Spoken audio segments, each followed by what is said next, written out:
பாலனென்று தாவி அணைத்தேன். அணைத்த என்னை மாலையிட்டவன் போல் வாயில் முத்தமிட்டாண்டி. பாலனல்லடி உன் மகன் ஜாலமாக செய்வதெல்லாம். பாலனல்லடி உன் மகன் ஜாலமாக செய்வதெல்லாம். 4 பேர்கள் கேட்க சொல்ல நாணமிகுவாகுதடி.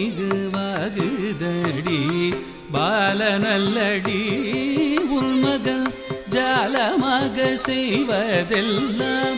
4 பேர்கள் கேட்க சொல்ல நாணமிகுவாகுதடி. பாலனல்லடி உன் மகள் ஜாலமாக செய்வதெல்லாம். 4 பேர்கள் கேட்க சொல்ல நாணமிகுவாகுதடி. தாயே யசோதா உந்தல் ஆயர் குல தூதித்த மாயன் கோபாலகிருஷ்ணன் செய்யும் ஜாலத்தை கேளடி. தாயே யசோதா